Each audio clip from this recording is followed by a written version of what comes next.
ప్రభువు నామానికి స్తోత్రం. ప్రతిరోజు వినడం ద్వారా ఒక సంవత్సరానికి బైబిల్ చదవడానికి ఈ ఛానల్ సహాయపడుతుంది. Please subscribe and support. హృదయపూర్వక ధన్యవాదాలు. నేటి వేద భాగం సంఖ్యాకాండము మొదటి అధ్యాయము. వారు ఐగుప్తు దేశము నుండి బయలు వెళ్లిన 2వ సంవత్సరం 2వ నెల మొదటి తేదీని సినాయి అరణ్యమందలి ప్రత్యక్షపు గుడారములో యెహోవా మోషేతో ఇట్లనెను. ఇశ్రాయేలీల వంశముల చొప్పున వారి వారి పితరుల కుటుంబములను బట్టి వారి వారి పెద్దల చొప్పున మగవారినందరినీ లెక్కించి సర్వసమాజ సంఖ్యను వ్రాయించుము. ఇశ్రాయేలీలలో సైన్యముగా వెళ్ళు వారిని అనగా 20 ఏండ్లు మొదలుకొని పైప్రాయము గలవారిని తమ తమ సేనలను బట్టి నీవును అహరోనును లెక్కింపవలెను. మరియు ప్రతి గోత్రములో ఒకడు అనగా తన పితరుల కుటుంబంలో ముఖ్యుడు మీతో కూడా ఉండవలెను. మీతో కూడా ఉండవలసిన వారి పేళ్లు ఏవేవనగా, రూబేను గోత్రములో షెదేయూరు కుమారుడైన ఏలీనూరు, షిమ్యోను గోత్రములో సూరీషద్దాయి కుమారుడైన షెలుమీయేలు, యూదా గోత్రములో అమీనాదాబు కుమారుడైన నయస్సోను, ఇస్సాకారు గోత్రములో నూయారు కుమారుడైన నెతనేలు, జబూలూను గోత్రములో హేలోను కుమారుడైన ఏలీయాబు, యోసేపు సంతానమందు అనగా ఎఫ్రాయిము గోత్రములో అమీహూదు కుమారుడైన ఎలీషామాయు, మనష్షే గోత్రములో పెదానూరు కుమారుడైన గమలీయేలు, బెన్యామీను గోత్రములో గిద్యోనీ కుమారుడైన అబీదాను, దాను గోత్రములో అమీషద్దాయి కుమారుడైన అహీయేజరు, ఆషేరు గోత్రములో ఒక్రాను కుమారుడైన పగీయేలు, గాదు గోత్రములో దెయూవేలు కుమారుడైన ఎలాసాపు, నఫ్తాలి గోత్రములో ఏనాను కుమారుడైన అహీరా అనునవి. వీరు సమాజములో పేరు పొందినవారు. వీరు తమ తమ పితరుల గోత్రములలో ప్రధానులు. ఇశ్రాయేలీల కుటుంబములకు పెద్దలను. పేళ్లచేత వివరింపబడిన ఆ మనుషులను మోషే అహరోనులు పిలుచుకొని 2వ నెల మొదటి తేదీని సర్వసమాజమును కూర్చెను. 20 ఏండ్లు మొదలుకొని పైప్రాయము గలవారు తమ తమ వంశావళులను బట్టి తమ తమ వంశములను, తమ తమ పితరుల కుటుంబములను, తమ తమ పెద్దల సంఖ్యను తెలియచెప్పగా, యెహోవా అతనికి ఆజ్ఞాపించినట్లు సినాయి అరణ్యములో మోషే వారిని లెక్కించెను. ఇశ్రాయేలు ప్రథమ కుమారుడైన రూబేను పుత్రుల వంశావళి తమ తమ వంశములలో తమ తమ పితరుల కుటుంబములలో 20 ఏండ్లు మొదలుకొని పైప్రాయము కలిగి సేనగా వెళ్లువారందరి సంఖ్యను తెలియజెప్పగా, రూబేను గోత్రంలో లెక్కింపబడిన వారు 46,500 మంది అయిరి. షిమ్యోను పుత్రుల వంశావళి తమ తమ వంశములలో తమ తమ పితరుల కుటుంబములలో 20 ఏండ్లు మొదలుకొని పైప్రాయము కలిగి సేనగా వెళ్లువారందరి పెద్దల సంఖ్యను తెలియచెప్పగా, షిమ్యోను గోత్రములో లెక్కింపబడిన వారు 59,300 మంది అయిరి. గాదు పుత్రుల వంశావళి తమ తమ వంశములలో తమ తమ పితరుల కుటుంబములలో 20 ఏండ్లు మొదలుకొని పైప్రాయము కలిగి సేనగా వెళ్లు వారందరి సంఖ్యను తెలియచెప్పగా, గాదు గోత్రములో లెక్కింపబడిన వారు 45,650 మంది అయిరి. యూదాపుత్రుల వంశావళి తమ తమ వంశములలో తమ తమ పితరుల కుటుంబములలో 20 ఏండ్లు మొదలుకొని పైప్రాయము కలిగి సేనగా వెళ్లు వారందరి సంఖ్యను తెలియచెప్పగా, యూదా గోత్రములో లెక్కింపబడిన వారు 74,600 మంది అయిరి. ఇస్సాకారు పుత్రుల వంశావళి తమ తమ వంశములలో తమ తమ పితరుల కుటుంబములలో 20 ఏండ్లు మొదలుకొని పైప్రాయము కలిగి సేనగా వెళ్లు వారందరి సంఖ్యను తెలియచెప్పగా, ఇస్సాకారు గోత్రములో లెక్కింపబడిన వారు 54,400 మంది అయిరి. జబూలూను పుత్రుల వంశావళి తమ తమ వంశములలో తమ తమ పితరుల కుటుంబములలో 20 ఏండ్లు మొదలుకొని పైప్రాయము కలిగి సేనగా వెళ్లు వారందరి సంఖ్యను తెలియచెప్పగా, జబూలూను గోత్రములో లెక్కింపబడిన వారు 57,400 మంది అయిరి.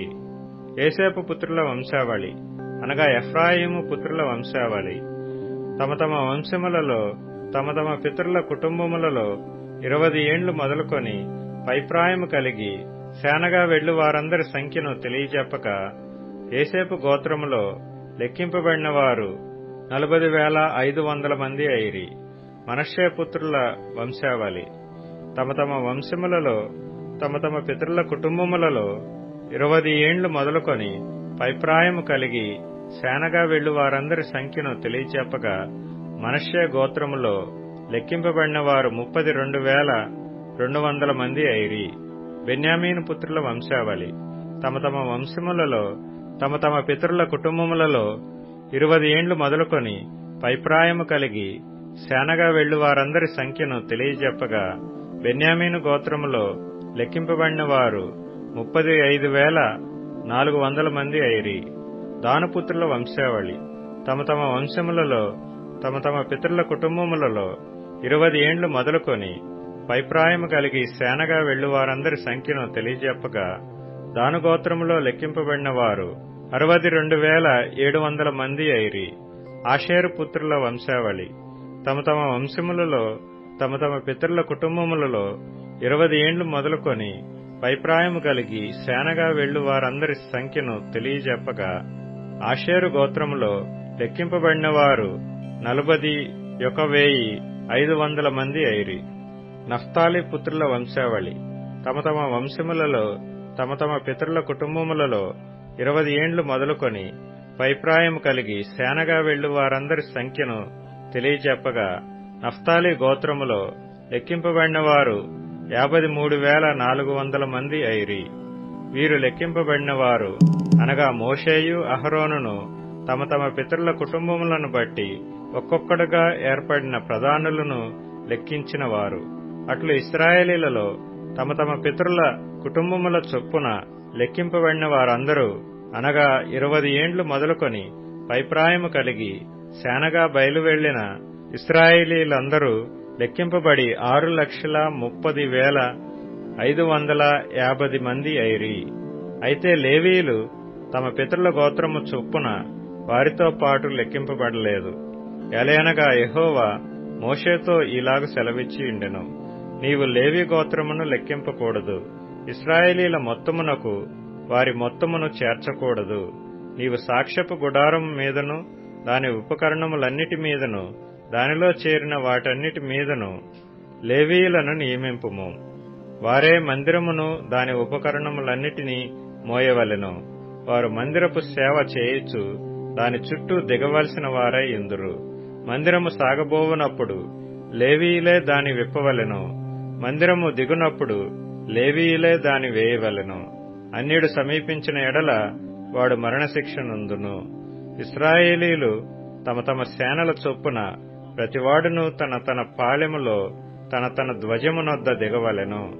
ఇశ్రాయేలీల సమాజం మీద కోపము రాకుండునట్లు లేవీయులు సాక్ష్యపు గుడారము చుట్టూ దిగవలెను.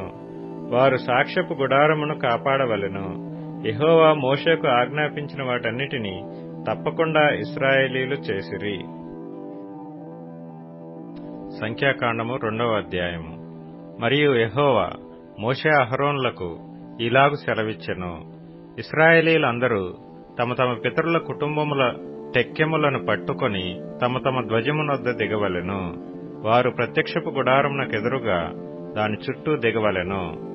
సూర్యుడు ఉదయించు తూర్పు దిక్కున యూదాపాళెపు ధ్వజము గలవారు తమ తమ సేనల చొప్పున దిగవలెను. అమ్మీనాదాబు కుమారుడైన నయస్సోను యూదా కుమారులకు ప్రధానుడు. అతని సేన అనగా అతని వారిలో లెక్కింపబడిన పురుషులు 74,600 మంది. అతని సమీపమున ఇస్సాకారు గోత్రికులు దిగవలెను. నూయారు కుమారుడైన నెతనేలు ఇస్సాకారు కుమారులకు ప్రధానుడు. అతని సేన అనగా అతని వారిలో లెక్కింపబడిన పురుషులు 54,400 మంది. అతని సమీపమున జెబూలూను గోత్రికులుండవలెను. హేలోను కుమారుడైన ఎలీయాబు జెబూలూనీయులకు ప్రధానుడు. అతని సేన అనగా అతని వారిలో లెక్కింపబడిన వారు 57,400 మంది. యూదా పాళెంలో లెక్కింపబడిన వారందరూ వారి సేనల చొప్పున 1,86,600 400 మంది. వారు ముందర సాగి నడవవలెను. రూబేను పాళెపు ధ్వజము వారి సేనల చొప్పున దక్షిణ దిక్కున ఉండవలెను. షెదేయూరు కుమారుడైన ఏలీనూరు రూబెను కుమారులకు ప్రధానుడు. అతని సేన అనగా అతని వారిలో లెక్కింపబడిన వారు 46,500 మంది. అతని సమీపమున షిమ్యోను గోత్రికులు దిగవలెను. నూరి షద్దాయి కుమారుడైన షెలుమీయేలు షిమ్యోను కుమారులకు ప్రధానుడు. అతని సేన అనగా అతని వారిలో లెక్కింపబడిన వారు 59,300 మంది. అతని సమీపమున గాదు గోత్రం ఉండవలెను. రగూయేలు కుమారుడైన ఎలియాసాపు గాదు కుమారులకు ప్రధానుడు. అతని సేన అనగా అతని వారిలో లెక్కింపబడిన వారు 45,650 మంది. రూబెను పాళెంలో లెక్కింపబడిన వారందరూ వారి సేనల చొప్పున 151,450 మంది. వారు రెండవ తెగలో సాగి నడవవలెను. ప్రత్యక్షపు గుడారము లేవీయుల పాళెముతో పాళెముల నడుమను సాగి నడవవలెను. వారెట్లు దిగుదరో అట్లే తమ తమ ధ్వజములను బట్టి ప్రతివాడును తన తన వరుసలో సాగి నడవవలెను. ఎఫ్రాయిము సేనల చొప్పున వారి పాళెపు ధ్వజము పడమటి దిక్కున ఉండవలెను. అమీహూదు కుమారుడైన ఎలీషామా ఎఫ్రాయిము కుమారులకు ప్రధానుడు. అతని సేన అనగా అతని వారిలో లెక్కింపబడిన వారు 40,500 మంది. అతని సమీపమున మనష్షే గోత్రం ఉండవలెను. పెదానూరు కుమారుడైన గమలీయేలు మనష్షే కుమారులలో ప్రధానుడు. అతని సేన అనగా అతని వారిలో లెక్కింపబడిన వారు 32,200 మంది. అతని సమీపమున బెన్యామీను గోత్రముండవలెను. గిద్యోనీ కుమారుడైన అబీదాను బెన్యామీను కుమారులకు ప్రధానుడు. అతని సేన అనగా అతని వారిలో లెక్కింపబడిన వారు 35,400 మంది. ఎఫ్రాయిము పాలెములో లెక్కింపబడిన వారందరూ వారి సేనల చొప్పున 108,100 మంది. వారు మూడవ గుంపులో సాగి నడవవలెను. దాను పాళెపు ధ్వజము వారి సేనల చొప్పున ఉత్తర దిక్కున ఉండవలెను. అమీషదాయి కుమారుడైన అహీయెజరు దాను కుమారులకు ప్రధానుడు. అతని సేన అనగా అతని వారిలో లెక్కింపబడిన వారు 62,700 మంది. అతని సమీపమున ఆషేరు గోత్రికులు దిగవలెను. ఒక్రాను కుమారుడైన పగీయేలు ఆషేరు కుమారులకు ప్రధానుడు. అతని సేన అనగా అతని వారిలో లెక్కింపబడిన వారు 41,500 మంది. అతని సమీపమున నఫ్తాలి గోత్రికులుండవలెను. ఏనాను కుమారుడైన అహీరా నఫ్తాలి కుమారులకు ప్రధానుడు. అతని సేన అనగా అతని వారిలో లెక్కింపబడిన వారు 53,400 మంది. దాను పాళెములో లెక్కింపబడిన వారందరూ 157,600 మంది. వారు తమ ధ్వజముల ప్రకారము కడపటి గుంపులో నడవవలెను.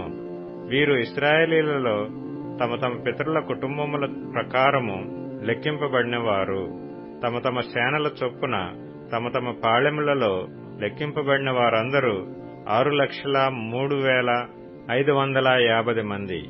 అయితే యెహోవా మోషేకు ఆజ్ఞాపించినట్లు లేవీయులు ఇశ్రాయేలీలలో తమ్మును లెక్కించుకొనలేదు. అట్లు ఇశ్రాయేలీయులు యెహోవా మోషేకు ఆజ్ఞాపించినట్లు సమస్తమును చేసిరి. అట్లు వారు తమ తమ వంశముల చొప్పునను తమ తమ పితరుల కుటుంబముల చొప్పునను ప్రతివాడు తన తన ధ్వజమును బట్టి దిగుచూ సాగుచునుండిరి. అపోస్తలుల కార్యములు 19వ అధ్యాయం.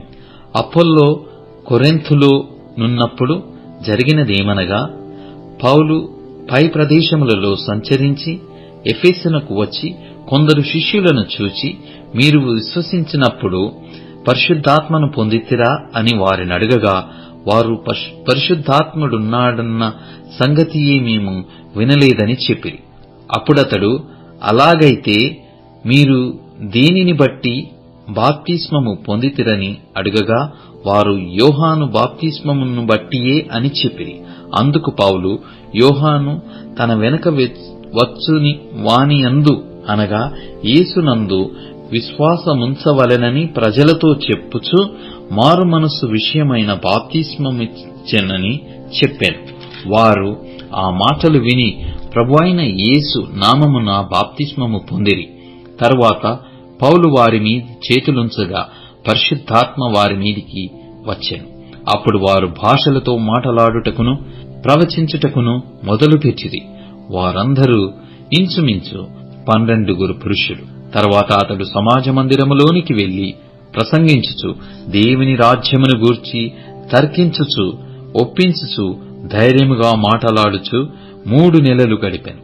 అయితే కొందరు కఠినపరచబడిన వారై ఒప్పుకొనక జనసమూహము ఎదుట ఈ మార్గమును దూషించుచున్నందున అతడు వారిని విడిచి శిష్యులను ప్రత్యేకపరచుకొని ప్రతిదినము తురన్ను అను ఒకని పాఠశాలలో తర్కించుచూ వచ్చెను. 2 ఏండ్ల వరకు ఇలాగున జరిగెను గనక యూదులేమి గ్రీసు దేశస్థులేమి ఆసియాలో కాపురమున్న వారందరూ ప్రభువు వాక్యము వినిరి. మరియు దేవుడు పౌలు చేత విశేషమైన అద్భుతములను చేయించెను. అతని శరీరమునకు తగిలిన చేతి గుడ్డలైనను నడికట్లైనను రోగుల ఎదుకు తెచ్చినప్పుడు రోగములు వారిని విడిచెను, దయ్యములు కూడా వదిలిపోయెను. అప్పుడు దేశ సంచారులను మాంత్రికులునైన కొందరు యూదులు పౌలు ప్రకటించుచు యేసు తోడు మిమ్మును ఉచ్చాటన చేయుచున్నానను మాట చెప్పి దయ్యములు పట్టిన వారి మీద ప్రభువైన యేసు నామమును ఉచ్చరించుటకు పూనుకొనిరి. యూదుడైన స్కెవయను ఒక ప్రధాన యాజకుని కుమారులు 7 అలాగు చేయుచుండి. అందుకు ఆ దయ్యము, నేను యేసును గుర్తెరుగుదును, పౌలును కూడా ఎరుగుదును, గాని మీరెవరని అడగగా ఆ దయ్యము పట్టిన వాడు ఎగిరి వారి మీద పడి వారిని 2 లొంగదీసి గెలిచెను. అందుచేత వారు దిగంబరులై గాయము తగిలి ఆ ఇంట నుండి పారిపోయిరి. ఈ సంగతి ఎఫెసులో కాపురమున్న సమస్తమైన యూదులకును గ్రీసు దేశస్థులకును తెలియవచ్చినప్పుడు వారికందరికి భయము కలిగెను. గనక వారు ప్రభువైన యేసు నామము ఘనపరచబడెను. విశ్వసించిన వారు అనేకులు వచ్చి తాము చేసిన వాటిని తెలియజేసి ఒప్పుకొనిరి. మరియు మాంత్రిక విద్య అభ్యసించిన వారు అనేకులు తమ పుస్తకములు తెచ్చి అందరి ఎదుట వాటిని కాల్చివేసిరి. వారు లెక్క చూడగా వాటి వెల 50,000 వెండి రూకలాయెను. ఇంత ప్రభావముతో ప్రభువు వాక్యము ప్రబలమై వ్యాపించెను. ఇలాగు జరిగిన తరువాత పౌలు మసిదోనియా అకయ దేశముల మార్గమున వచ్చి యెరూషలేమునకు వెళ్ళవలెనని మనస్సులో ఉద్దేశించి నేనక్కడికి వెళ్లిన తరువాత రోమా కూడా చూడవలెనని అనుకొనెను. అప్పుడు తనకు పరిచర్య చేయువారిలో తిమోతి, ఎరస్తు అనువారు వారినిద్దరిని మసిదోనియకు పంపి తాను ఆసియాలో కొంతకాలము నిలిచియుండెను. ఆ కాలమందు క్రీస్తు మార్గమున గూర్చి చాలా అల్లరి కలిగెను. ఏలయనగా దెమెత్రియను ఒక కంసాలి అర్తిమి దేవికి వెండి గుళ్లను చేయించుట వలన ఆ పని వారికి మిగుల లాభము కలుగజేయుచుండెను. అతడు వారిని అట్టి పని చేయు ఇతరులను గుంపు కూర్చి, అయ్యలారా, ఈ పని వలన మనకు జీవము బహుబాగుగా జరుగుచున్నదని మీకు తెలియను. అయితే చేతులతో చేయబడినవి దేవతలు కావని ఈ పౌలు చెప్పి ఎఫెస్సులో మాత్రము కాదు, దాదాపు ఆసియా యందంతటా బహుజనమును ఒప్పించి త్రిప్పియున్న సంగతి మీరు చూచియు వినియునున్నారు. మరియు ఈ మన వృత్తి యందు లక్ష్యము తప్పిపోవుటయేగాక మహాదేవి అయిన అరెస్తమి దేవి యొక్క గుడి కూడా తృణీకరింపబడి ఆసియా యందంతటను భూలోకమందును పూజింపబడుచున్న ఈమె యొక్క గొప్పతనము తొలగిపోవునని భయం తోచుచున్నదని వారితో చెప్పాను. వారు విని రౌద్రముతో నిండిన వారై ఎఫెస్సీయుల అర్తెమదేవి మహాదేవి అని కేకలు వేసిరి. పట్టణము బహు గలిబిలిగా ఉండెను. మరియు వారు పౌలుతో ప్రయాణమై వచ్చిన మాసిదోనియా వారైన గాయియును అరిస్తర్కును పట్టుకొని దొమ్మిగా నాటకశాలలో చొరబడి పౌలు జనుల సభ యొద్దకు వెళ్లదలిచెను గాని శిష్యులు వెళ్లనీయలేదు. మరియు ఆసియా దేశాధికారులలో కొందరు అతనికి స్నేహితులయ్యుండి అతని యొద్దకు వర్తమానము పంపి నీవు నాటకశాలలోనికి వెళ్లవద్దని అతని వేడుకొనిరి. ఆ సభ గలిబిలిగా ఉండెను గనుక కొందరాలాగున కేకలు వేసిరి. తామెందు నిమిత్తము కూడికొనిరో చాలా మందికి తెలియలేదు. అప్పుడు యూదులు అలెగ్జాంద్రును ముందుకు త్రోయగా కొందరు సమూహములలో నుండి అతనిని ఎదుటికి తెచ్చిరి. అలెగ్జాందరు సైగ చేసి జనులతో సమాధానము చెప్పుకొనవలెనని ఉండెను. అయితే అతడు యూదుడని వారు తెలుసుకొనినప్పుడు అందరూ ఏకశబ్దముతో 2 గంటల సేపు ఎఫెసీయుల అర్తెమీదేవి మహాదేవి అని కేకలు వేసిరి. అంతటా కర్ణము సమూహమును సముదాయించి ఎఫెసీయులారా, ఎఫెసీయుల పట్టణము అర్తెమి మహాదేవికిని ద్రౌపది యొద్ద నుండి పడిన మూర్తికిని పాలకురాలయ్యున్నదని తెలియని వాడెవడు? ఈ సంగతులు నిరాక్షేపమైనవి గనుక మీరు శాంతము కలిగి ఏదియూ ఆతురపడి చేయకుండుట ఆవశ్యకము. మీరు ఈ మనుష్యులను తీసుకుని వచ్చితిరి.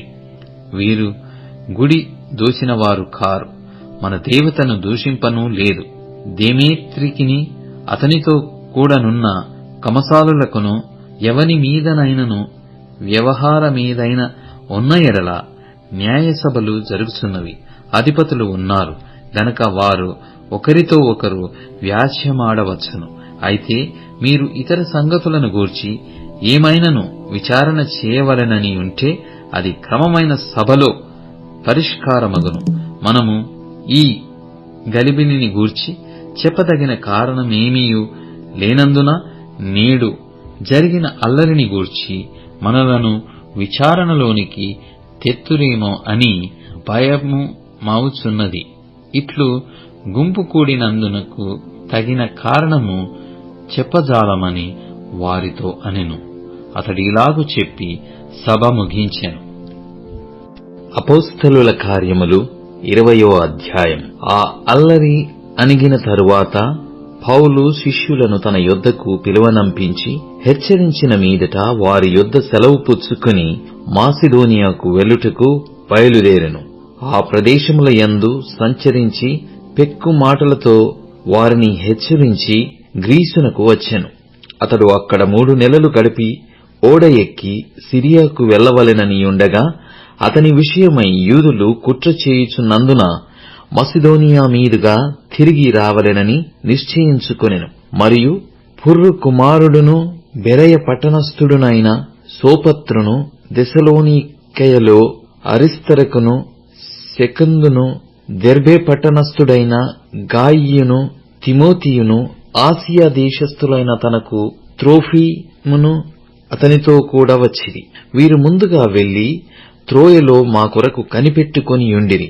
పులియని రొట్టెల దినములైన తరువాత మేము ఓడ ఎక్కి ఫిలిప్పీ విడిచి 5 దినములలో త్రోయకు వచ్చి అచ్చట వారి యొద్ద 7 దినములు గడిపితిమి. ఆదివారమున మేము రొట్టె విరుచుటకు కూడినప్పుడు పౌలు మరునాడు వెళ్లనయ్యుండి వారితో ప్రసంగించుచు అర్ధరాత్రి వరకు విస్తరించి మాటలాడుచుండెను. మేము కూడియున్న మేడగదిలో అనేక దీపములుండెను. అప్పుడు ఐతుకు అనునొక యవనస్తుడు కిటికీలో కూర్చుండి గాఢ నిద్రపోయి పౌలు చాలాసేపు ప్రసంగించుచుండగా నిద్రభారము వలన జోగి 3వ అంతస్తు నుండి క్రింద పడి చనిపోయిన వాడై ఎత్తబడెను. అంతట పౌలు క్రిందికి వెళ్లి అతని మీద పడి కౌగిలించుకొని మీరు తొందరపడకుడి, అతని ప్రాణమతనిలోనే నున్నదని వారితో చెప్పెను. అతడు మరలా పైకి వచ్చి రొట్టె విరిచి పుచ్చుకొని తెల్లవారు వరకు విస్తారంగా సంభాషించి బయలుదేరెను. వారు బ్రతికిన ఆ చిన్నవానిని తీసుకుని వచ్చినప్పుడు వారికి విశేషమైన ఆదరణ కలిగెను. మేము ముందుగా ఓడ ఎక్కి అస్సులో పౌలును ఎక్కించుకొనవలెనని అక్కడికి వెళితిమి. తాను కాలినడకను వెళ్లవలెనని అతడు ఆ ప్రకారముగా మాకు నియమించి ఉండెను. అస్సులో అతడు మాతో కలుసుకునినప్పుడు మేమతనిని ఎక్కించుకొని మితులేనేకు వచ్చితిమి. అచటి నుండి వెళ్లి మరునాడు కేయోసునకు దూరముగా వచ్చితిమి. మరునాడు సమోసునకు చేరి ఆ మరునాడు మిలేతుకు వచ్చితిమి. సాధ్యమైతే పెంతెకోస్తు దినమున యెరూషలేములో ఉండవలెనని పౌలు త్వరపడుచుండెను గనుక అతడు ఆసియాలో కాలహరణము చేయకుండా ఎఫెస్సుకు దాటిపోవలెనని నిశ్చయించుకొని ఉండెను. అతడు మిలేతు నుండి ఎఫెసునకు వర్తమానము పంపి సంఘపు పెద్దలను పిలిపించెను. వారు తన యొద్దకు వచ్చినప్పుడు అతడు వారితో ఇట్లనెను: నేను ఆసియాలో కాలు పెట్టిన దినము నుండి ఎల్లకాలము మీ మధ్య ఏలాగు నడుచుకొంటినో మీరే ఎరుగుదురు.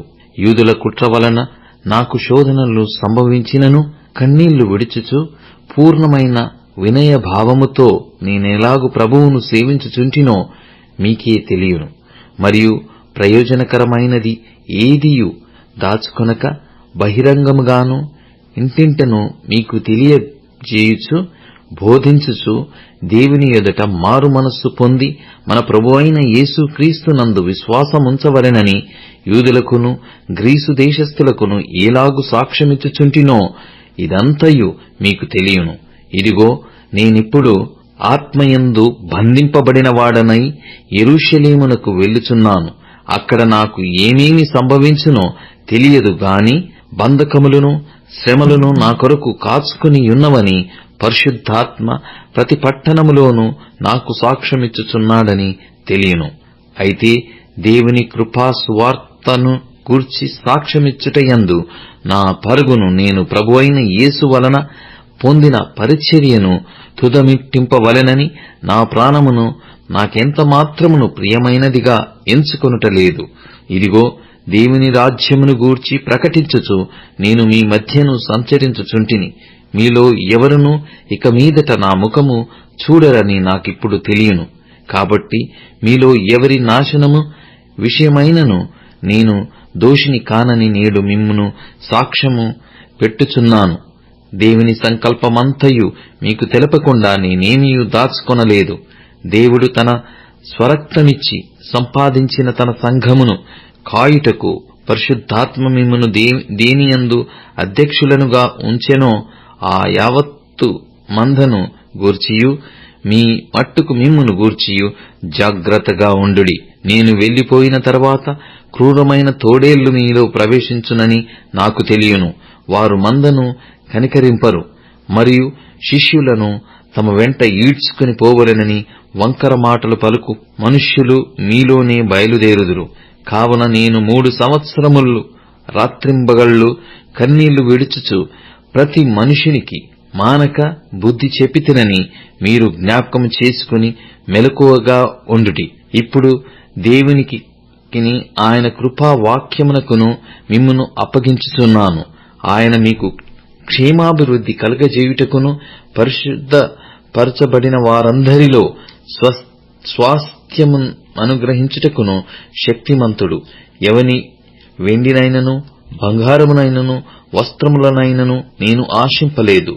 నా అవసరముల నిమిత్తమును నాతో ఉన్నవారి నిమిత్తమును ఈ నా చేతులు కష్టపడినవని మీకే తెలియను. మీరును ఇలాగు ప్రయాసపడి బలహీనులను సంరక్షింపవలెననియు పుచ్చుకొనుట కంటే ఇచ్చుట ధన్యము అని ప్రభువైన యేసు చెప్పిన మాటలు జ్ఞాపకం చేసుకొనవలెననియు అన్ని విషయములలో మీకు మాదిరి చూపితినని చెప్పెను. అతడిలాగు చెప్పి మోకాళ్ళుని వారందరితో ప్రార్థన చేసెను. అప్పుడు వారందరూ చాలా ఏడ్చిరి. మీరు ఇక మీదట నా ముఖము చూడరని అతడు చెప్పిన మాటకు విశేషముగా దుఃఖించుచు పౌలు మెడమీద పడి అతనిని ముద్దు పెట్టుకొని వారు ఓడ వరకు అతనిని సాగనంపిరి. కీర్తనల గ్రంథం 60వ కీర్తన. దేవా, మమ్ము విడనాడియున్నావు, మమ్ము చెదరగొట్టియున్నావు. నీవు కోపపడితివి, మమ్ము మరల బాగుచేయుము. నీవు దేశమును కంపింపజేసియున్నావు, దానిని బద్దలు చేసియున్నావు. అది వణకుచున్నది, అది పడిపోయిన చోటులు బాగుచేయుము. నీ ప్రజలకు నీవు కఠిన కార్యములు చేసితివి. తూలునట్లు చేయు మద్యమును మాకు త్రాగించితివి. సత్యము నిమిత్తము ఎత్తి పట్టుటకై నీయందు భయభక్తులు గల వారికి నీవొక ధ్వజమునిచ్చియున్నావు. నీ ప్రియులు విమోచింపబడునట్లు నీ కుడిచేత నన్ను రక్షించి నాకుత్తరమిమ్ము. తన పరిశుద్ధత తోడని దేవుడు మాట ఇచ్చియున్నాడు. నేను ప్రహర్షించెదను, షెకెమును పంచిపెట్టెదను, సుక్కోతు లోయను కొలిపించెదను. గిలాదు నాది, మనష్షే నాది, ఎఫ్రాయిము నాకు శిరస్త్రాణము, యూదా నా రాజదండము. మోయాబు నేను కాళ్ళు కడుక్కొను పళ్ళెము. ఎదోము మీద నా చెప్పు విసిరివేయుదును. ఫిలిష్తియా, నన్ను గూర్చి ఉత్సాహధ్వని చేయుము. కోట గోడగల పట్టణములోనికి నన్నెవడు తోడుకొనిపోవును? ఎదోములోనికి నన్నెవడు నడిపించును? దేవా, నీవు మమ్ము విడనాడియున్నావు గదా. దేవా, మా సేనలతో కూడా నీవు బయలుదేరుట మానియున్నావు గదా. మనుష్యుల సహాయము వ్యర్థము. శత్రువులను జయించుటకు మాకు సహాయము దయచేయుము. దేవుని వలన మేము శూరకార్యములు జరిగించెదము. మా శత్రువులను అనగదొరుక్కువాడు ఆయనే. ఇప్పుడు ట్యూన్ఇన్, స్పాటిఫై, అమెజాన్ మ్యూజిక్ మరియు యూట్యూబ్ మ్యూజిక్ లో కూడా అందుబాటులో ఉంది. Please follow us.